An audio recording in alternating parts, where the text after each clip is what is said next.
always enjoyed late night walks. There's something about the stillness that makes everything feel simpler. I'm a welder by trade, been doing it for over 40 years now. I live alone on a big farm, just me and my dog Bosley. The house is too large for one person, but I never had the heart to downsize after my wife Maria passed away. My kids moved out years ago, and ever since cancer took her, it's just been me and Bosley. One night, after a long day in the shop, I decided to go for a walk. My property is pretty big, so just a single loop is usually enough to satisfy my craving. The air was cool, and Bosley trotted along beside me. Sometimes I think he likes me more than I like him. I've walked that loop hundreds of times, but as I was heading back toward the house, something caught my eye. I glanced up at the second-story window, the one that looks out from the bedroom Maria and I used to share. For a split second, I thought I saw something move. I stopped dead in my tracks, staring up at that window. There was no reason anyone should be in there. I hadn't been in that room in years, couldn't bring myself to. I felt my blood start to boil at the thought of some stranger breaking into my house. I wasn't going to stand for that. I rushed inside, my heart racing, and ran upstairs. The room was empty, just like I'd left it. No sign of anything out of place. I looked everywhere imaginable, but found nothing. Yes, I was pretty freaked out, but I was more angry than anything. I didn't take this kind of thing lightly. I figured I had just seen something that wasn't there. I stood there for a while, feeling foolish, but I couldn't shake the feeling that something had been there. The next night, I woke up to Bosley growling. He's a good dog, never barks unless there's something to bark at. I sat up in my bed, listening. That's when I heard creaking coming from upstairs. It could have just been the sounds of my old house, but my mind went directly to footsteps, which were coming from right above me. I'm sure you could guess which room is directly above mine. I debated grabbing my hunting rifle from downstairs, but didn't want to go that far. If it came down to it, I was fully confident that I could take whatever was up there hand to hand. I grabbed my flashlight and went to check. Again, nothing. The room was exactly the same, untouched. My anger was definitely starting to turn into anxiety at this point. Something didn't feel right in the house. The following night, I came downstairs to find the kitchen lights on. I know I turned them off before bed. I don't leave lights on. There was no question anymore. Someone was in my house. I started to panic. I called the police and told them I thought someone might be sneaking around. They came out, searched the house from top to bottom, but found nothing. They were nice about it, told me to call again if I needed them, but I could tell they didn't believe me. The next night was the worst by far. I couldn't sleep, so I decided to go upstairs and check the bedroom again. I don't know why. Maybe I thought it would settle my mind. But when I opened the door, I froze. There were clothes scattered all over the floor. Maria's clothes. I had packed them away after she died. Now they were everywhere. Something like this doesn't just happen randomly. And then I saw her. There was a woman standing in the doorway, just staring at me. I couldn't see her face clearly, but I could tell she wasn't Maria. She was too short. I don't know who she was, but she didn't belong there. I had never been so afraid in my life. Without thinking, I ran at her. She turned and bolted down the stairs and out the front door. By the time I got outside, she was gone. I searched the property with Bosley, but there was no trace of her. I didn't sleep that night. For months after that, I couldn't sleep. I was constantly on edge, convinced I heard footsteps upstairs at night. Every little noise set me off. I slept with my rifle next to my bed, terrified that I'd have to use it one night. Every little noise set me off. I debated calling my brother to come stay with me, but I wasn't going to do that. I was raised to always handle my own shit, so that's what I did. The nightmare didn't end though. One night, I was sitting in the living room when I noticed a figure standing in the yard, looking straight at me through the window. It was her again. My heart felt like it stopped. I grabbed my hunting rifle and ran outside, Bosley close behind. She was still there, just a silhouette in the moonlight, watching me. I fired a few warning shots into the air, hoping to scare her off. That was enough to get her to turn and run into the darkness, but it's not like that made me feel any better. I was literally being tormented by some random woman who was probably homeless. I couldn't even imagine why this was happening to me. I stood there for a long time, waiting to see if she'd come back. She never did. I haven't seen her since, but I know it's only a matter of time. I'm fully prepared to defend myself, but I don't think living in perpetual anxiety like this is sustainable. Thank God for Bosley. I have no idea what I'd do without him. I'll send an update if anything happens.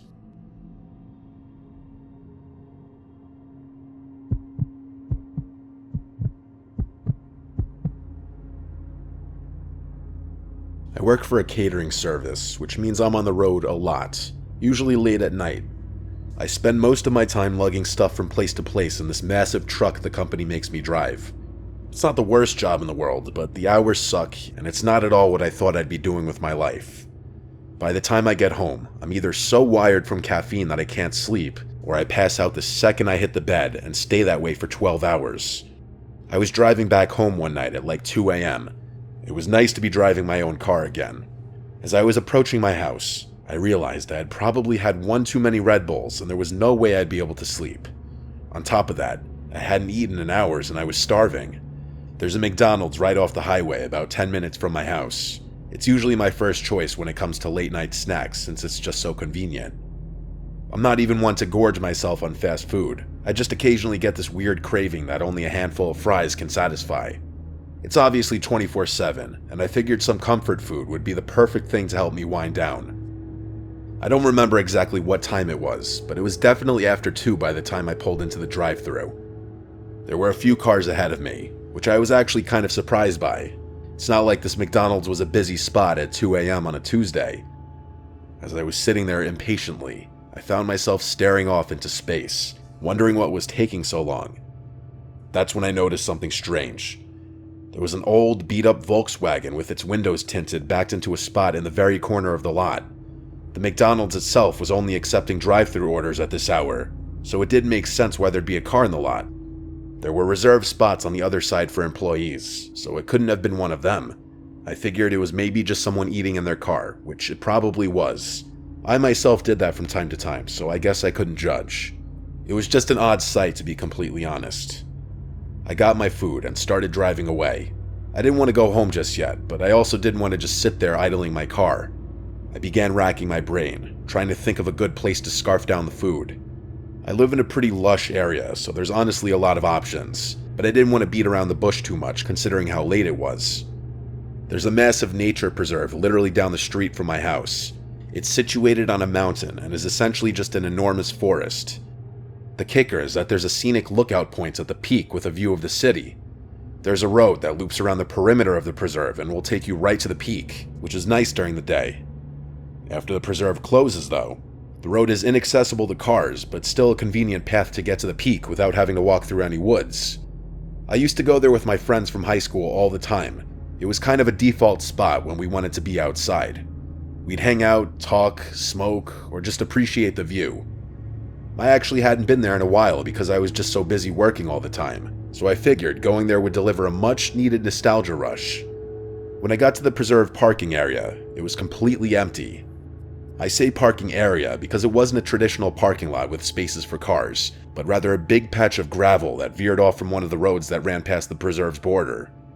Like I said, the actual preserve was closed, meaning I'd have to walk all the way up to the lookout spot from outside. Before I could even turn off the engine, I saw headlights pulling into the lot. That was unsettling enough on its own. Who else would be here at 2 a.m.? And then I realized what I was looking at. It was that same Volkswagen from the McDonald's parking lot. I was 100% certain of it. I parked a little ways away, and the engine cut off. I felt the unease start to pour in. What were the odds of that happening naturally?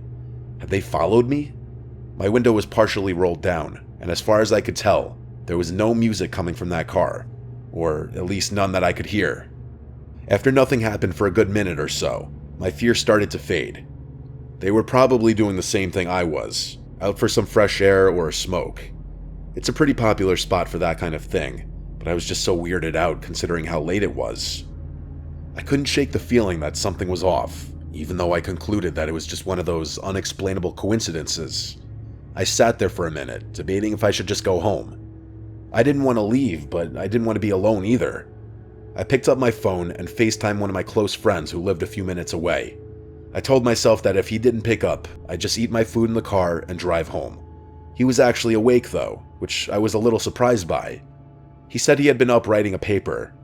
I convinced him to swing by and hang out for a bit. He was down. He said he'd be there in 10. While I waited, I kept my eyes on the Volkswagen. It still hadn't moved. I tried to shake it off, telling myself I was being paranoid. When Sebastian finally pulled into the lot, I felt a lot better. We both got out of our cars and began walking up the path. Before the parking lot fully receded from view, I shot a glance backwards. The Volkswagen was still there, but I saw all 4 doors open at once. 4 guys stepped out. They just stood there for a few seconds, looking at each other. They weren't even talking, just looking around at each other. It was freaky. I nudged Sebastian, who realized what I was looking at. Before they could see us, we continued walking up the path so that the lot was obstructed from view. Alarm bells were going off in my head, but Sebastian didn't seem that concerned. He told me they were probably just going out to smoke. We kept walking, and by the time we got to the top, the city view was enough to take my mind off things. We always sat on this little rock wall that was supposed to keep people from wandering off the edge of the mountain. We sat there, eating and talking like we used to. It was nice. Of course, that nice feeling didn't last very long. We heard the sound of talking and laughter quickly approaching us. We turned around to see 3 guys walking towards us, sharing what looked like a blunt. They were acting friendly enough, which definitely calmed my nerves a little. Instead of finding their own spot, though, they walked right up to us like they wanted to start a conversation.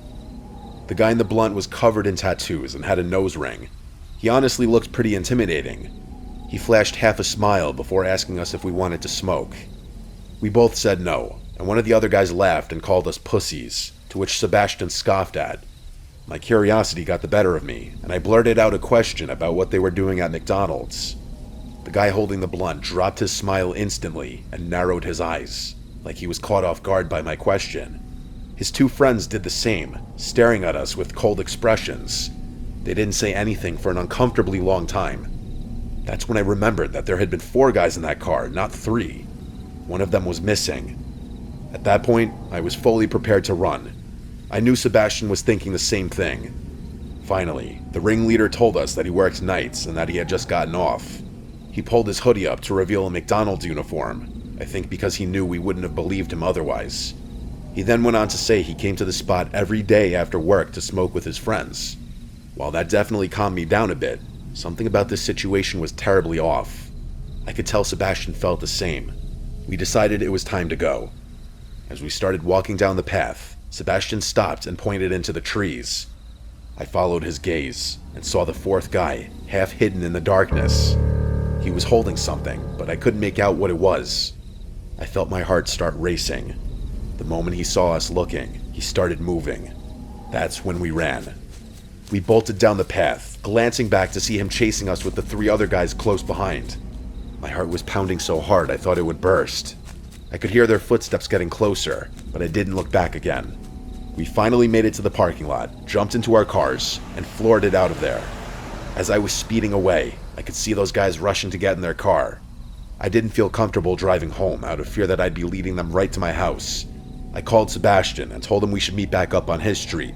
We had a decent head start on them, and I don't think we were followed, but I wasn't taking any chances. When Sebastian and I met back up, we were still in shock about what the hell just happened. I don't know if they were trying to rob us or worse. I didn't know what to think. Sebastian showed me his phone and said he had snuck a picture of them while they weren't looking. He sent it to me, but I wasn't sure what to even do with it. I had off the next day, so I convinced Sebastian to come with me back to the McDonald's so we could at least report the employee. The next day, we approached a guy on the younger side in hopes that he'd listen to us. We showed him the picture and told him what happened, and his eyes widened. He told us something literally out of a horror movie. Apparently, that guy's girlfriend had also worked at that same McDonald's and had dumped him a few months ago. He didn't take it well and would harass her while she was working and stalk her after her shifts. He obviously got fired, but that didn't help. The police were involved shortly after, and there was a restraining order put in place. Apparently, he had been violating that restraining order because he was camping out in the parking lot. Sebastian and I were horrified. I have no idea why he'd decide to follow me, but it was clear that he was unhinged. I'm praying that the police catch him camping out in the parking lot, because then he'll actually be screwed. I just hope he doesn't recognize my car anywhere. It's only been a week, but I haven't been back to that McDonald's or the preserves since. Hopefully the police are able to do something, but that's out of my control.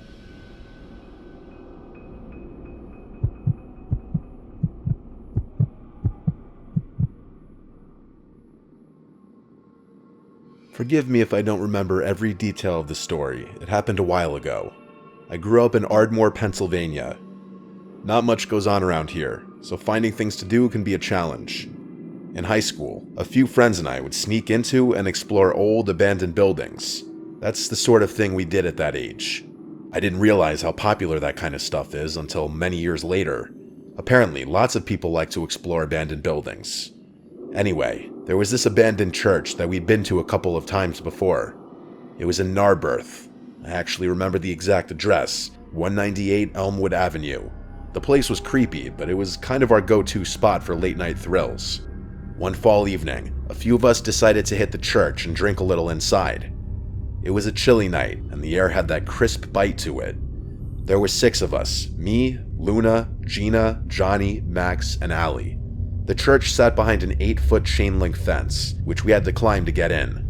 The doors were all boarded up, so we always went through a window on the side. Once you were inside, the first thing you noticed was the floor, or lack of one. The entire first floor was just dirt. It looked like someone had ripped out the floorboards years ago, leaving only a hole in the center where a set of concrete stairs led down to the basement. That's where we always ended up, down in the basement. The basement had 3 rooms, but only one had a door. The other 2 just had door frames. The first room we went into was the largest. There wasn't much in it, just some old furniture, broken chairs, a busted couch. I remember having to shush Johnny like 12 times because he was a lightweight, and the tiny bit of alcohol he had was making him really loud and antsy. Being in such a big group was always a plus though, and I felt much safer knowing we had numbers. We messed around for a while, drinking and laughing like we usually did. We might have had a speaker playing music, but I don't fully remember. Out of nowhere, a door slammed. I literally jumped. That's how loud it was. We froze, staring at each other with concerned expressions. At first, I thought one of us had closed the door by accident, but no one was near it. Almost immediately, Luna, Gina, and Johnny made a break for it, sprinting up the stairs, leaving me, Max, and Allie behind. We were the fearless ones, and none of us wanted to leave just yet. My heart was definitely pounding, I fully admit that, but I wasn't going to let the wind freak me out. I could tell Max and Allie were thinking the same thing. I don't know if it was curiosity or stupidity, but we decided to investigate. After standing in silence for a few minutes, the 3 of us crept over to open the door that had slammed shut. Behind it was a small room, and the first thing I saw was a dresser. The mirror on top of it was cracked, and there were red stains smeared across the surface. At first, I thought it was old paint or something, but when I got closer, I realized something terrifying. It wasn't completely dry. The stains still had that sticky sheen to them, like whatever it was hadn't been there for long. I felt the hairs on my neck stand up, and I was having second thoughts about not leaving sooner. Someone, or dare I say something, had recently been in this room. Then I saw the picture. There was an old photo on top of the dresser. A black and white shot of a woman in a wedding dress. She was smiling, but there was something off about it. The whole thing gave me a bad feeling. I backed away, but just as I turned, we heard another noise. This time, it wasn't the door. It was coming from one of the other rooms. It was coming from the room we had just been in. That's when Max and Allie both decided they'd had enough. I wasn't going to argue with them. We grabbed our stuff and ran out of there as fast as we could. When we climbed back over the fence and hit the pavement, none of us said a word. After jumping the fence, I turned around, and I could swear I saw the silhouette of a person standing in the open window. I still pray that by some minuscule chance my mind was just playing tricks on me, but I'll never know for sure. My friends and I never went back there together for as long as we remained friends. I've actually been back to that church myself, although it wasn't a church anymore. By the time I got around to checking it out again, it was completely demolished. I still have no idea what we saw that night. I'm just glad my friends were there to witness it with me. Had I been alone, I might doubt this whole thing even happened. If anyone wants to do some digging, go ahead. I was never able to find out anything online, but I wouldn't be surprised if that church has a history I don't know about.